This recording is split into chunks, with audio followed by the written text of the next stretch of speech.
Pearsall, then 47, had just moved back to her hometown of McMinnville, Tennessee, from Florida, reeling from the fallout from a relationship she called one of the biggest mistakes of my life. "When I found it in the shower, I thought, you've got to be kidding me, I'm just trying to survive day to day right now," Pearsall said. "I didn't have a job. I didn't have health insurance. The panic was real. Help early on."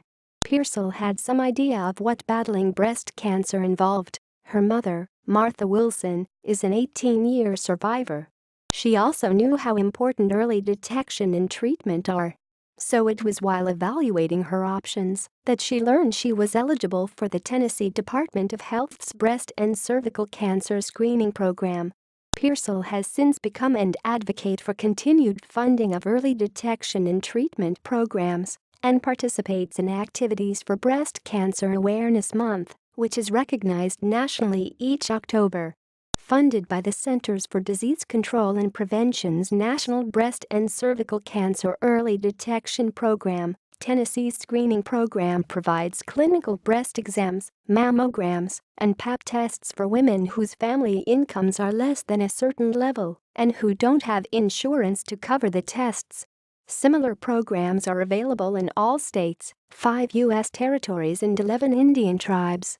In addition, the Breast and Cervical Cancer Prevention and Treatment Act of 2000 allows Tennessee to give people with breast or cervical cancer diagnosis, including for precancerous conditions, TennCare Medicaid benefits in the breast or cervical cancer category, and the federal government will provide matching funds. That program allowed Pearsall to get a mammogram through the Warren County Health Department and a referral for a surgeon. But Pearsall's breast tissue is dense, and the surgeon misread her test as a benign cyst and told her to come back in 6 months. "He told me exactly what I wanted to hear," she said. "I left that office feeling 10 feet tall and bulletproof." She didn't make it 6 months.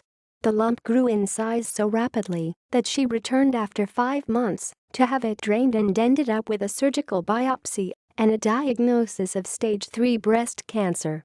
"I could tell," the surgeon was devastated. "I've known him all my life," Pearsall said. "He said, 'Debbie, I am so sorry, but it's malignant.'" Surviving the treatment. 3 weeks later, she was in Nashville, having a 6.5 by 6.5 by 3.7 centimeter lump surgically removed, along with both her breasts and 31 lymph nodes. The treatment was harder than the cancer, Pearsall remembers. There were hours-long infusions of a drug cocktail every 3 weeks. Injections to bring up her white cell counts left her still flat on the floor days later. 28 days of radiation required short breaks to let her burned skin slightly heal in between. "I thought I was going to die," she said.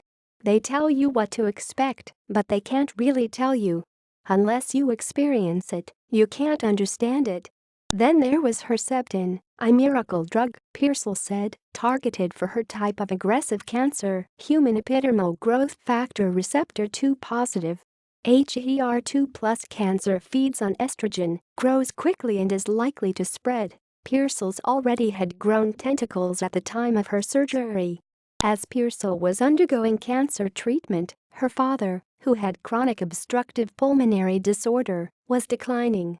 "My poor mother had both of us to take care of," Pearsall said. "But Wilson doesn't remember it that way.